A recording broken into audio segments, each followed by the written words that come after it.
You may have heard of a little guy called the axolotl. I have too, but I've also heard that he can regrow his limbs, and I want to know more about that. So let's look into it. How do axolotls regrow limbs? Check out the Nature article. Automized. What the heck is that? Cutting the bone to reshape it or realign it.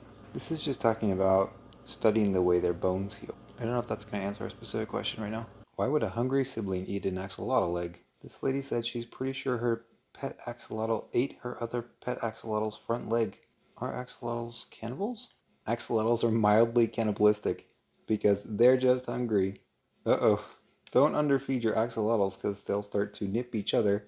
Can result in the loss of gills, fingers, toes, hands, feet, and even whole limbs. What? Axolotls be crazy. Okay, so which is crazy though because they can regenerate their whole limbs, which is a little bit crazy because, or I wonder if this is different from like a lizard regrowing its tail, because a tail is just like a single bone that you can kind of control, right? Or a single wavy, wiggly thing. But an appendage, a limb, has fingers and toes you can articulate. Whoa. This guy labeled each individual cell in this axolotl limb regeneration so that he could watch them as they were regrowing. Crazy. How do you label cells? This might be a rabbit hole that I am not qualified to understand. I'm not going to be able to understand all this technical jargon about regeneration. They keep using this word blastema, which I think means it's like the mass of cells that forms on the edge of a wound that's capable of growth and regeneration.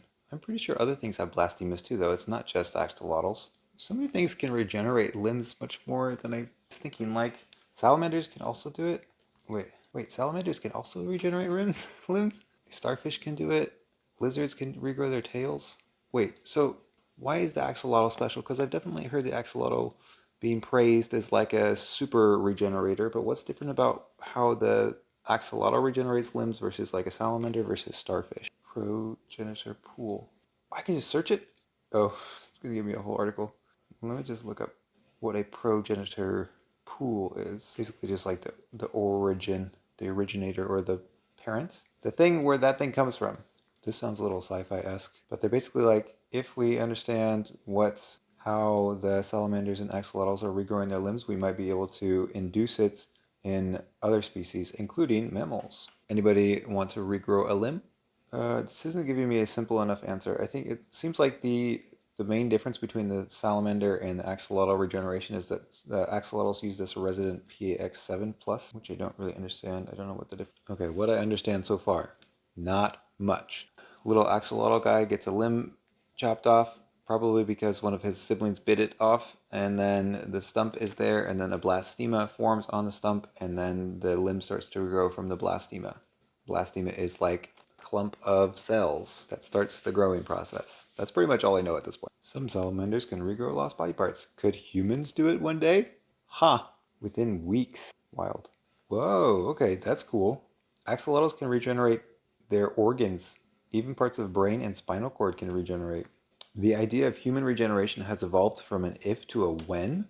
Just a matter of time. The blastema is much like what's happening when the axolotl is an embryo. Like if the embryo in utero is developing and it's got all of these new limbs and appendages forming, it can kind of like restart that state when it's not an embryo anymore, when it's outside and its brother's just bitten off its leg. It can be like, I need a limb there, sir, please grow.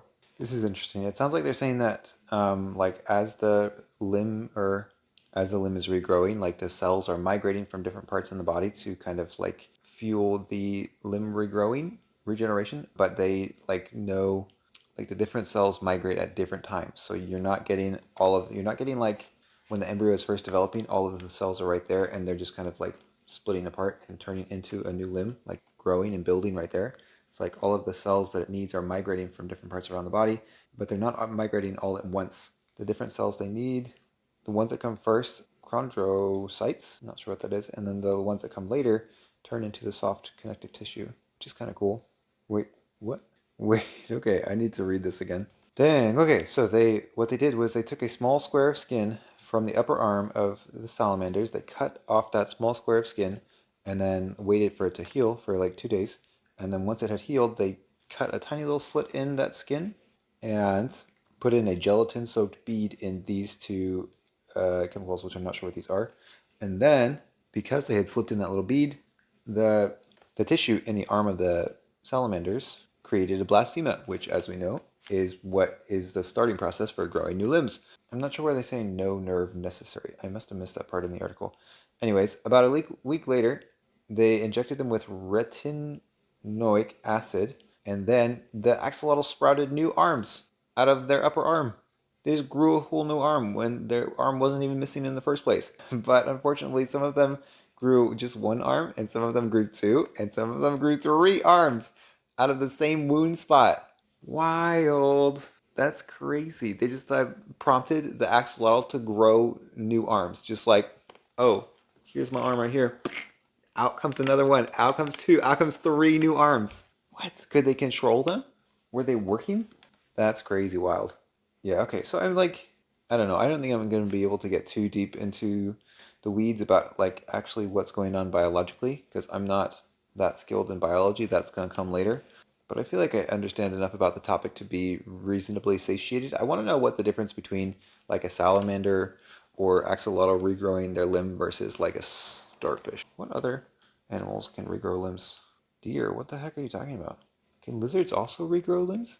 I know they can regrow their tails. Sharks? What are you talking about? Wait, what? So random. This article is 5 animals that can regenerate. And then this fish is listed, and then they're like, we took some tissue out of the heart of the river fish. Some fish can regenerate tissue, but this one just got scars. Like, why is it still on the list if it doesn't actually do what you said it was doing? The Guardian. Is this even an authoritative source? I'm skeptical. What's different about the way starfish regenerate versus salamanders slash axolotls? Dang. These brittle stars, these guys, can regenerate a limb if it gets chopped off in 4 weeks fully. That's a freaking trippy looking animal. That looks like some kind of freaking space worm. That's a little bit terrifying. I just get like the image of like this being like a freaking tapeworm or something, and that is not a pleasant thought. Starfish can regenerate their nervous system. Wait, so can starfish regrow whole bodies from limbs? So if you have a starfish arm, will you get a new starfish? And then, which is the original starfish? The one that grew from the arm? Or the one that had an arm lost and then regrew that? It's like OG, like nature's version of cloning things. Each of the arms contains parts of the vital organs, including the digestive tract and reproductive organs. What? So in each arm, there's like a thing.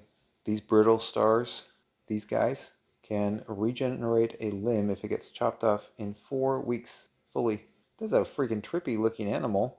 That looks like some kind of freaking space worm. That's a little bit terrifying. I just get like the image of like this being like a freaking tapeworm or something, and that is not a pleasant thought. Starfish can regenerate their nervous system.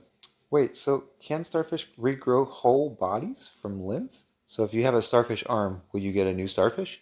And then, which is the original starfish? The one that grew from the arm? Or the one that had an arm lost and then regrew that? It's like OG, like nature's version of cloning things. Each of the arms contains parts of the vital organs, including the digestive tract and reproductive organs. What? So in each arm there's like a mini starfish? Do they have multiple? So they have multiple copies of the same organs in each arm? This is funny. Fishermen used to try and kill them by chopping them in half. It's like the real life version of what's that monster that Hercules fights? Hydra? Dang, starfish are wild. So there's like this central disc part right here that contains like the stomach and the regular stuff. So they do have copies of all of their vital organs, but all of like the copies of the vital organs and all of the different little arm things are connected to the digestive system in the central disc in the middle there. The central disc also contains the mouth and the stomach. I'm on a tangent. Should we stop and reassess? What was the point of this? What are we doing this morning anyways? I guess we started learning about axolotls, but did we decide this video is actually about limb regrowing and how cool it is? I should probably focus up a little bit. I'm getting distracted by this crown of thorns starfish because I just heard these were a major problem for the Western Pacific coral reefs. Yeah, like how the heck do you get rid of starfish? You can't chop them up. You can't stab them to death. How do you kill a starfish? Like, is there any way to kill a starfish in the wild other than just eating it? Can they die of old age? All right, let's bring it back. How are axolotls being used to study regeneration in humans? The process of limb regeneration has been the most extensively studied and characterized regenerative process in the axolotl. Wait, what? Are you trying to say that the process in the axolotl is the regenerative process that has been studied the most? It's a confusing sentence. Bruh, you need an editor. Regardless of. Interesting. Despite their regenerative success diminishing with age, so they don't regenerate forever. So it seems like the older they get, the bigger they get, and smaller animals have an easier time regenerating limbs, probably because there's less material to actually regenerate. Also, when they get older, their skin gets thicker and loses its flexibility. Interesting. So you can't just remove their limbs forever. Like if you chop off this arm, it'll regrow. But then if you chop it off again, it might regrow more slowly. And then chop it off again, and it might only get halfway. Increased fibrotic response, contributing to regenerative failure. And here's a diagram. Oh, diagrams. Original limb. First time it was amputated. Second time. Why are there 3 different pictures? Third time. I'm assuming these must be different animals, maybe? I don't understand this graph, but I'm assuming that these are different animals regrowing on the second amputation. This one only got 3 fingers instead of 4. This one was real bad every time. That must not be it. What the heck's going on with this? Is this showing the arm? I don't know what's going on in this picture. Maybe figure it out for yourself. Let me know in the comments if you know what's going on in this picture. But they're showing like the same animal having their limb amputated multiple times and then regrowing.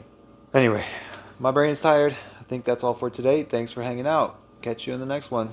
Peace.